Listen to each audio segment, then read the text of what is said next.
There is a working AFK XP glitch that you can do right now in Black Ops 6 Zombies for infinite XP and infinite gobblegums that is super easy to do. I'm Geothermals and I'm going to show you exactly how to do this. If you want to see more Black Ops 6, Black Ops 6 Zombies, or Warzone content like this, make sure to smash that subscribe button, leave a like, and turn on post notifications. Let's get right into the video. To start off, load into a game of Directed Citadel de Mort, enter the dungeon down here, shoot the locks off the crate, and kill the Doppelgast. Pick up its red crystal and place it in the red portal. This will unlock you Pack Punch. Now come over to this doorway over here behind Quick Revive and interact with it. This will start a small cutscene or interaction with Dr. Kraft. Once the interaction with Dr. Kraft has finished, you are now free to progress rounds to earn points that we can use to upgrade our weapon, but mainly buy perks. Along with that, we need to get to round 10 as a zombie with a knight's helmet will spawn. Just keep progressing around here, earning points, as the perks that we're going to want to buy are super important and make some of these sword upgrade processes that we're going to be doing super easy. The first perk we're going to want to buy is Stamina Up, as it does make the Fire Sword, which is going to be the first sword that we want to upgrade, super easy. Along with that, it is much safer to do these sword upgrade processes and allows us to also get around the map easier. Also, make sure you buy Juggernog as soon as you can, as this again increases our overall safety while we're upgrading these swords, but along with that increases the safety while we're AFK, and for when we're doing the Fire Sword.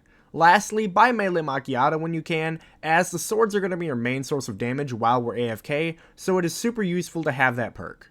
When you do have the points, also go make sure you buy Tier 2 armor, as it increases our safety while we're upgrading the swords once again, and for when we're AFK. Along with that, when you do have enough points, try to buy Quick Revive, as it does increase our overall safety while we're AFK, and along with that, upgrading the swords, as if we do take a few hits, it will regen our health much faster. Once you hit round 10, a night zombie will spawn, and you're going to want to kill it and pick up its stamp. Bring that stamp over here and interact with this statue. This will then start the Fire Sword upgrade process, which is going to be the first of 3 sword upgrade processes that we're going to be doing in this video for the method to be working. With all 3 swords, including this one here, what I'm going to be doing is actually linking a video down in the description below, as if I took you through the full upgrade process in this video, it simply would be a little too extra confusing and would make the video super long. So if you do need some help with upgrading the Fire Sword, make sure to go check out the video I have linked down in the description below. It will take you through the full process of how to unlock this sword. Once you've unlocked the Fire Sword, that is going to be 1 of 3 swords complete. We are now going to want to end the round as fast as possible, as we need another zombie with a knight's helmet to spawn in order to start the second sword upgrade process. Once you've killed the zombie with the knight's helmet on the next round, pick up the stamp and bring it over to this statue here. Interact with it, and that will start the Lion's Light sword upgrade process, which is going to be the second of 3 swords we need to do.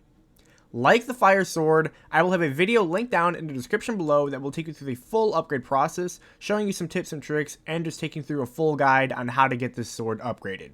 So if you do need some help, make sure to go check out that video linked down in the description below, where again I take you through the full process of upgrading this sword. Once you have the Lion's Light sword unlocked, we now have 2 of 3 swords done, and we're going to want to end the round one more time, as we need another zombie with a knight's helmet to spawn, and what we're going to want to do is then kill it and pick up its stamp. Once you've picked up its stamp, what we're going to want to do is bring it over to this statue here and interact with it. This will start the Lightning Sword upgrade process, which is going to be the final sword we need to unlock for this video and this method to be working. Like all the other swords in this video, I do have a video linked down in the description below taking through a full guide and upgrade process of this sword, so if you do need some help, make sure to go check that video linked down in the description below, again where I take you through the full process of getting this sword upgraded.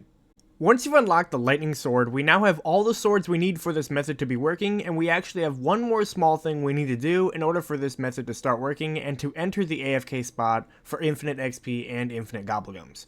We're going to actually want to put the Lightning Sword back and pick up the Lion's Light Sword, as we're going to want to get 25 kills with it to fully empower it.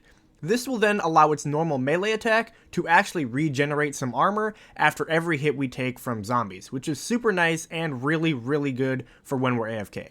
When you do have enough points though, make sure you buy Tier 3 armor before you enter the AFK spot, as it is super nice and also makes it really safe while we're AFK. Once you've gotten that done and your sword, as you can see, is fully empowered, come over to this corner here by this door and place yourself exactly where I do. Try to finicky or finesse yourself a little bit so we can get rid of that by the door little alert or pop up at the bottom of your screen, and then also place your crosshair exactly where I do. Now, as long as you have your right trigger or right click held down by something, you're going to have infinite XP because of the infinite zombie spawns, and along with that, every 20 minutes you will also have infinite gobblegums. You should get at least 1 to 3, which is super nice, and you can also take advantage of this while there's a double gobblegum event going on as well. So again, make sure your right click or right trigger is held down. Also, since we are in directed mode, I would be very careful as your game will end after 6 hours, so make sure to start a 6-hour timer as you're going to want to come back just before that 6 hours starts, as you're going to either want to save and quit and re-enter this AFK spot, or you can exfil as you can get that extra XP from the game ending, or you can do, again, whatever you want. It doesn't really matter as long as you understand that this match will end after 6 hours. Along with that, you can also take advantage of the infinite zombie spawns, with this method being super good for camo farming, especially with the fact every time that these zombies respawn and that we're on round 12 after getting 3 swords, a doppelgast will spawn every single time these zombies will respawn, which means you can get super easy special zombie elims for the opal camo challenge, which can be the most difficult one to get besides the nebula camo challenge. So definitely take advantage of that.